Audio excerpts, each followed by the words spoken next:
Kalorama, a Recorded Books High-Bridge imprint, presents Internet for the People, The Fight for Our Digital Future, by Ben Tarnoff. Read by Ben Tarnoff. For Zoe, Josephine, and Maura. Preface. Among the Eels. At the bottom of the ocean, there is a garden hose stuffed with glass. Life is difficult at this depth. The lack of light means there is no photosynthesis. Plants are unknown. Oxygen is scarce.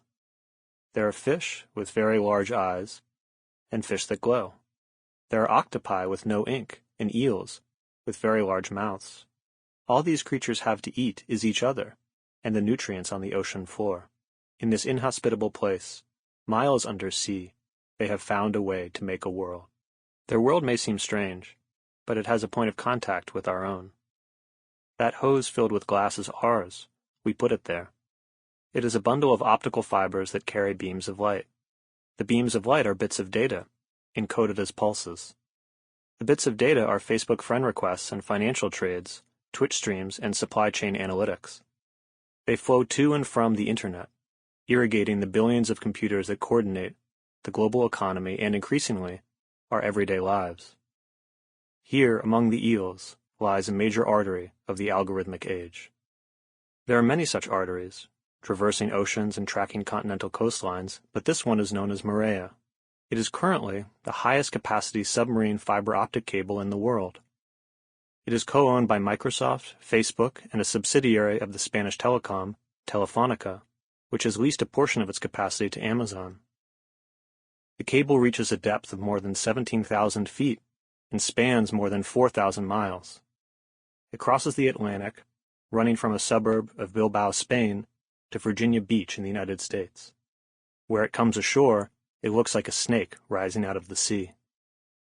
Maria is a reminder that the Internet has a body of glass, copper, silicon, and 1,000 other things that have to be dug out of the earth and hammered into useful shapes, with significant inputs of labor and energy. Bodies are material. They are also historical. If the Internet is not a place of pure spirit, civilization of the mind, as the cyber-libertarian John Perry Barlow once called it, neither is it a place untouched by the past. It is entangled with history, and often in quite literal ways. One way is infrastructural. Submarine cables like Maria, writes the scholar Nicole Starosielski, frequently follow the contours of earlier networks. Installing underwater lines is expensive, and it's safer to follow known paths than to pioneer new ones. As a result, the fiber optic cables that run along the seabed often take the same route as their analog ancestors, the telephone networks of the 20th century and the telegraph networks of the 19th. These earlier networks were built for particular purposes and used for particular ends. The telegraph networks helped the British supervise and secure their colonial holdings. The telephone networks helped the Americans wage the Cold War and a hot war in Vietnam. Both networks were essential for capitalist expansion and globalization. They aided in the creation of markets, the extraction of resources, the division and distribution of labor. And, as Starosielski explains, they were themselves shaped by even older patterns of empire and capital. Their cables typically shadowed the sea routes pioneered in previous centuries, routes that sped the circulation of cotton, silver, spices, settlers, and slaves. Connectivity is never neutral. The growth of networks was guided by a desire for power and profit. They were not just conduits for conveying information, but mechanisms for forging relationships of control. While the Internet is more sophisticated than its predecessors, it continues this tradition. The Internet is not just material and historical, then, it is also political. The submerged threads of glass that link one landmass to another are, to borrow a metaphor from Eduardo Galeano, veins. Through them, wealth is extracted and concentrated. Communities are dominated and dispossessed. This is not a recipe for despair. On the contrary, an Internet with a body, enmeshed in the past and in politics, is also an Internet made by people. It is steeped in the struggles through which humans make their social worlds. Progress or technology or some other inevitable logic of development did not prescribe its present form. Particular choices brought us to this point. We have the ability collectively to choose differently. Market failure. Up on land, where data rises from the depths to find its destination, people are worried about the internet.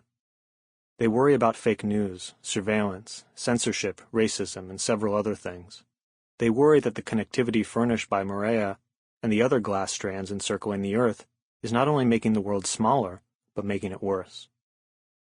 Since 2016, a mood of distrust has congealed around the large tech companies that dominate the internet. Often called the techlash, it has become a fixture of U.S. media and politics. The belief that the internet is broken has become a new common sense. The brokenness of the internet is the subject of congressional hearings and New York Times investigations, executive orders, and popular documentaries. It is something that, in a fractured partisan landscape, nearly everyone can agree on. If the internet is broken, how do we fix it? The answers that currently predominate among American policymakers and policy intellectuals tend to circle a couple of main themes. Today's internet reformers talk about monopoly power and the lack of regulation. They argue that tech companies are too large and too little constrained by government. They want to make markets more competitive, firms more regulated. The internet reformers have some good ideas, but they never quite reach the root of the problem. The root is simple. The internet is broken because the internet is a business. While the issues are various and complex, they are inextricable from the fact that the internet is owned by private firms and is run for profit. An internet owned by smaller, more entrepreneurial, more regulated firms will still be an internet run for profit. And an internet run for profit is one that can't guarantee people the things they need to lead self-determined lives. It's an internet where people can't participate in the decisions that affect them. It's an internet in which the rewards flow to the few and the risks are borne by the many. In other words, it's the internet as we know it today. The internet has not always existed in its current form. It had to be made. This book is about how it was made and what we can do to change it. It focuses on the United States, a scope that is at once provincial, given the fact that more than 93% of internet users now live outside the United States, and reasonable, given the historical and ongoing centrality of American institutions to the internet's existence. In particular, this book is mostly about the internet's privatization, because privatization is the process that made the modern internet. It is also the process that set in motion the crises that have provoked the techlash. Into the stack. The internet started out in the 1970s as an experimental technology created by U.S. military researchers. In the 1980s, it grew into a government-owned computer network used primarily by academics. Then, in the 1990s, privatization began. The privatization of the internet was a process, not an event. It did not involve a simple transfer of ownership from the public sector to the private, but rather a more complex movement whereby corporations programmed the profit motive into every level of the network. A system built by scientists was renovated for the purpose of profit maximization. This took hardware, software, legislation, entrepreneurship. It took decades. And it touched all of the internet's many pieces. The internet's pieces don't fit together in an especially obvious way. Most of the infrastructure on which our daily lives depend is easy to visualize: a highway, a power plant. But the internet is too sprawling to squeeze into a single frame. There is no bird's-eye view of the internet. That's why metaphors matter. Some things are too small to see without a microscope, others are too big to see without a metaphor. And one metaphor that is particularly useful for thinking about the internet, and which has guided its architects from the beginning, is the stack. A stack is a set of layers piled on top of one another. Think of a house. You have the basement, the first floor, the second floor, and so on, all the way up to the roof. The things that you do further up in a house often depend on systems located further down. If you take a shower, a water heater in the basement warms up the cold water being piped into your house and then pipes it up to your bathroom. The internet also has a basement, and its basement also consists largely of pipes. Some, like Maria, carry data across oceans. Most carry data across shorter distances.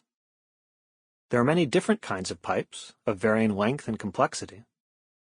Everything you do up the stack depends on these pipes working properly. Up the stack is where the sites and apps live. This is where we experience the internet, through the pixels of our screens, in emails or tweets or streams. The process of privatization started in the Internet's basement with the pipes. In the 1990s, the U.S. government gave the private sector a network created at an enormous public expense. Corporations took over the Internet's physical infrastructure and made money from selling access to it. But privatization didn't stop there. The real money didn't lie in monetizing access, but in monetizing activity. That is, in what people did once they got online. So privatization ascended to the upper floors, to the layer where the Internet is experienced. Here, in the 2000s and 2010s, the so-called platforms arose. Google, Amazon, Uber, and the rest. These empires finished what the 1990s had started. They pushed privatization up the stack. The profit motive came to organize not only the low-level plumbing of the network, but every aspect of online life. New directions. This book is not a manifesto in the traditional sense. It is not particularly programmatic, though it does contain some proposals. Rather, it is a manifesto in the sense that it tries to make something manifest, something that so far has not been very visible, the story of the Internet's privatization. Understanding this story, and understanding it as a single story, helps explain the origins of the modern Internet and its crises. The tech clash is nothing if not a belated reckoning with the legacies of privatization. But if its critiques remain confined to the symptoms and fail to grasp the underlying cause, it won't yield much in the way of meaningful change. Understanding the story of privatization also helps us see how problems that might seem distinct are actually connected, how severe inequalities in broadband access and the proliferation of right-wing propaganda on social media are in fact two moments of the same movement. Further, it helps us identify the source of those problems. Privatization has a history, and anything with a history can come to an end.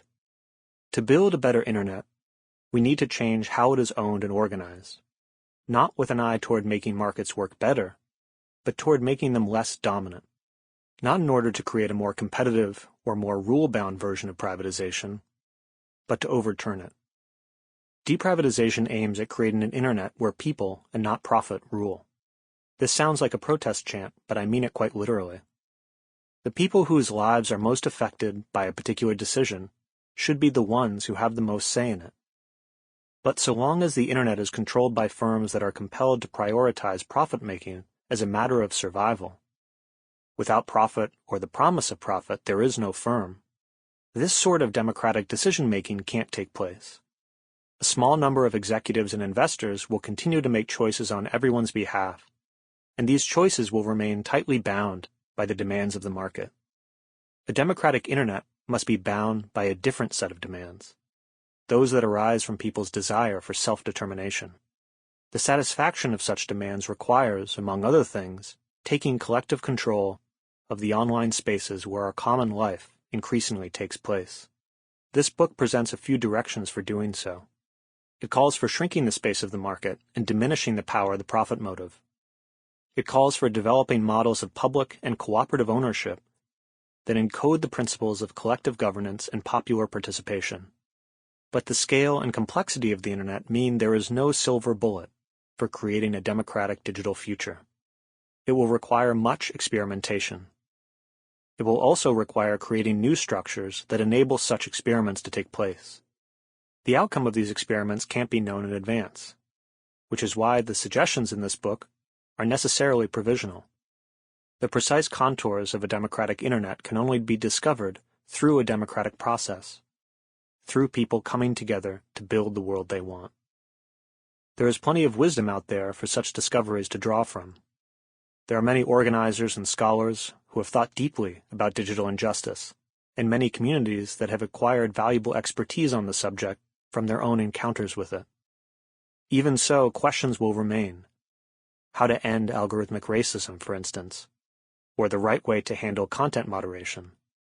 Liberating the Internet from the constraints of the profit motive won't make these questions go away. It will, however, create the conditions in which the answers can be found. Part 1. The Pipes. Chapter 1. A People's History of the Internet. On November 22, 1977, a van rolled down the freeway between San Francisco and San Jose. It was boxy and gray, the kind used for deliveries. At a distance, it would have looked unremarkable, one of countless cars crawling up and down the peninsula in the rain. But if you'd gotten a closer look, you would have seen something a bit unusual. 2 large antennas stuck to the roof. This was the first clue. Drawing closer, you might have seen something else through the rear windows. A person typing at a computer terminal. In fact, the whole back of the van was filled with electronics. It looked like the inside of a research lab, the sort you might find in the meticulously landscaped office parks of the surrounding region, a place so crowded with semiconductor companies that had recently become known as Silicon Valley. But what made this van special wouldn't be visible no matter how close you came. The van was a node in a network. Not a single network, but a network of networks. An inter-network. This inter-network was immense. It spanned land, sea, sky, and space, and stitched together computers from all over the world. The first computer sat in the back of the van. It transformed the words being typed on the terminal into discrete slices of data called packets. These packets were encoded as radio waves and transmitted from the van's antennas to repeaters on nearby mountaintops, which amplified them. With this extra boost, they could make it all the way to Menlo Park, where an office building received them. In Menlo Park, the packets underwent a subtle metamorphosis. They shed their ethereal shape as radio waves and acquired a new form, electrical signals in copper telephone lines. Then they embarked on a long journey, riding those lines all the way to the East Coast before sailing via satellite over the Atlantic Ocean. The packets touched down in a facility on the outskirts of Oslo. From there, they ran to London, then over to England's southwestern edge. Goonhilly Satellite Earth Station was the largest facility of its kind in the world at that time, a cluster of satellite dishes encircled by the bogs and marshes of Cornwall. Here the packets took flight once again.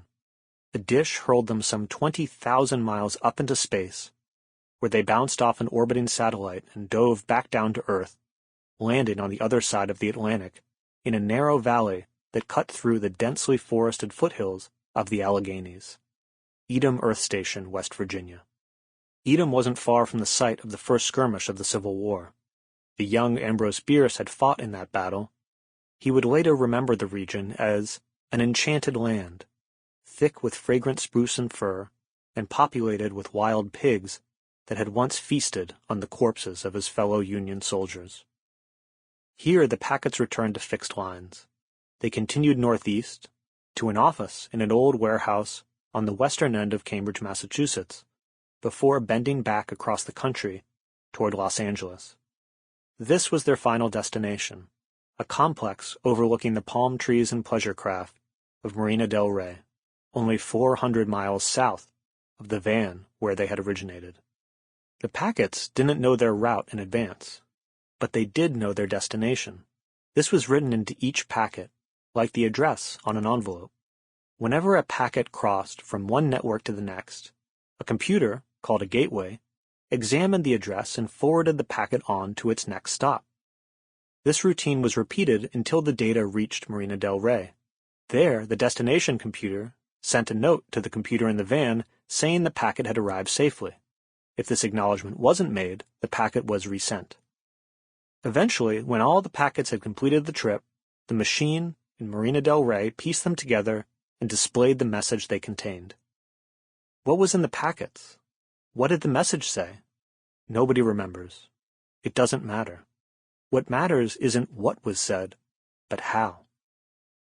The packets had traveled nearly 100,000 miles in about 2 seconds. They had crossed multiple networks and multiple mediums, radio, satellite, fixed line, while arriving at their destination completely intact. Computers from across the world had talked to one another and heard each other perfectly, speaking the new universal language of the Internet. The Internet is fundamentally a language, a set of rules for how computers should communicate. These rules have to strike a very delicate balance. On the one hand, they have to be strict enough to ensure the reliable transmission of data. On the other, they have to be loose enough to accommodate all the different ways that data might be transmitted. Together, these qualities ensure that data can not only go anywhere, but also get there in one piece. Think about water. It can be vapor, liquid, or ice, but its chemical composition remains the same. This flexibility is a feature of our natural universe. The language of the Internet instills a similar flexibility into our digital universe, turning data into something that can flow across any device, network, and medium, which is the reason a smartphone in Sao Paulo can download a song from a server in Singapore. That day in 1977 offered the first real evidence that this language could work at scale. There had been earlier experiments, but never one of such complexity. Pulling it off and getting to the point where it could even be attempted took a colossal and collective effort. The Internet wasn't invented by a lone genius tinkering in a garage. Rather, it involved thousands of individuals engaged in a decades-long act of co-creation.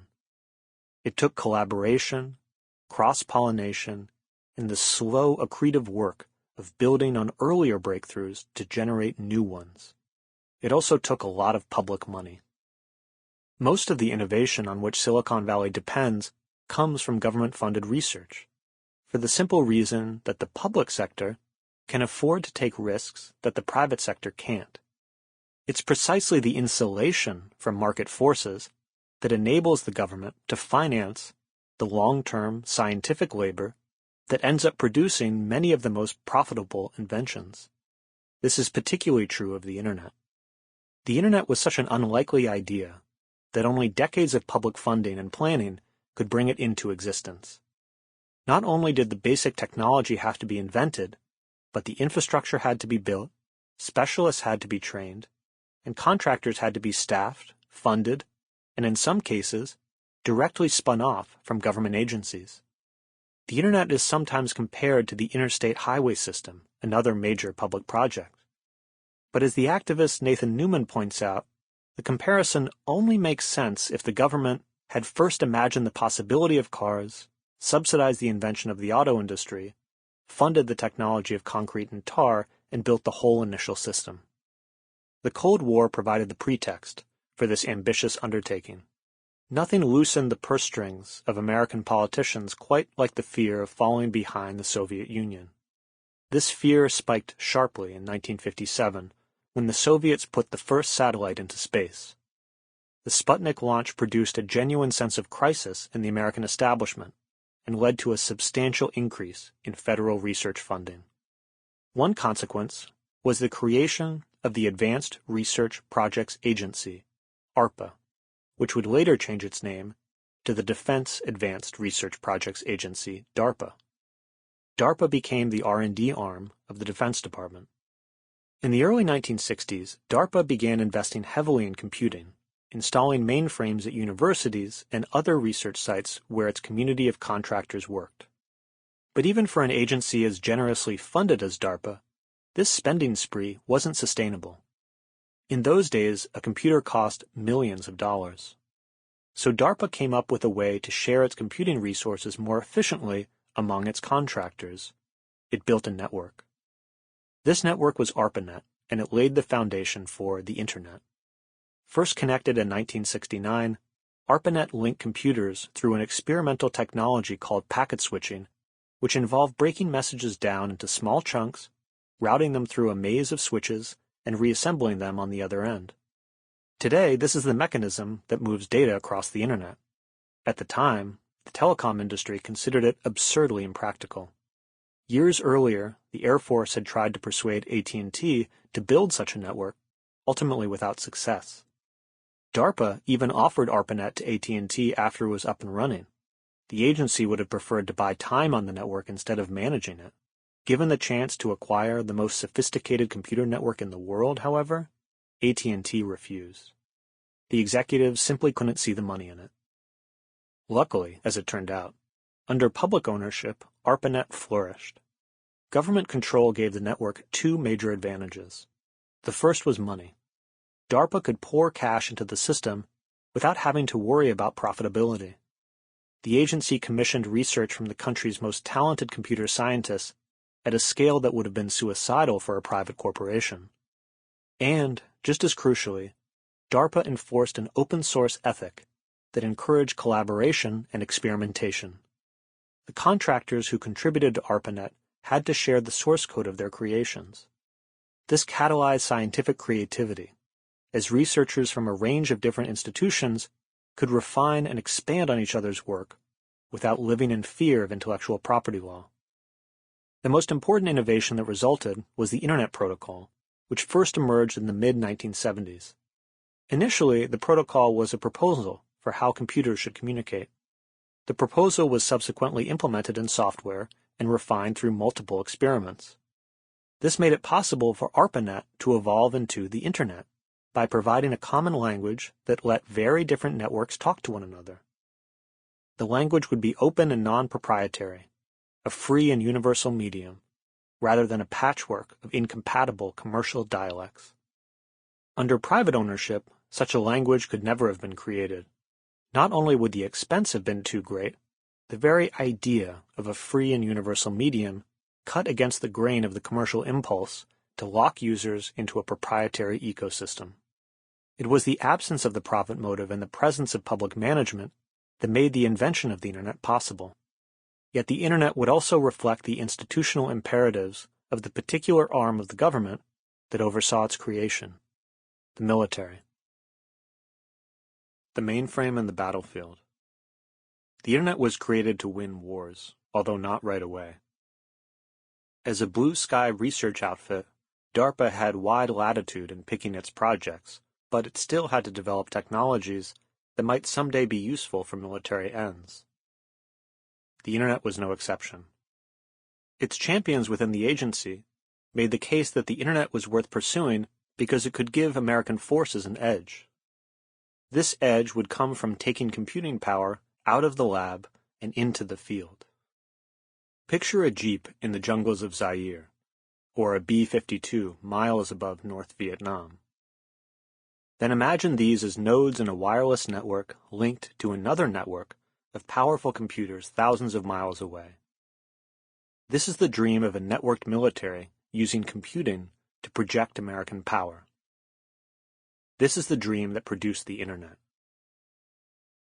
ARPANET had been a major breakthrough, but it had a limitation. It wasn't mobile. The computers on ARPANET were gigantic by today's standards. That might work for DARPA researchers who could sit at a terminal in Cambridge or Menlo Park, but it did little for soldiers deployed deep in enemy territory. For ARPANET to be useful to forces in the field, it had to be accessible anywhere in the world. This required doing two things. The first was building a wireless network that could relay packets of data among the widely dispersed cogs of the U.S. war machine by radio or satellite. The second was connecting those wireless networks to ARPANET, so that multi-million-dollar mainframes could serve soldiers in combat.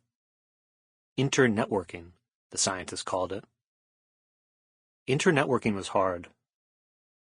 Getting computers to talk to one another, networking, had been challenging enough. But getting networks to talk to one another, internetworking, posed a whole new set of difficulties because the networks spoke different idioms. Trying to move data from one to another was like writing a letter in Mandarin to someone who only knows Hungarian and hoping to be understood. In response, the architects of the Internet developed a kind of digital Esperanto, a common language that enabled data to travel across any network. In 1974, two researchers named Robert Kahn and Vinton Cerf published an early blueprint. Drawing on conversations happening throughout the international networking community, they sketched a design for a simple but very powerful and flexible protocol, a universal set of rules for how computers should communicate. These rules would make it possible to weave together a network of networks so versatile and so robust that a soldier in the field could connect. Sample complete. Ready to continue?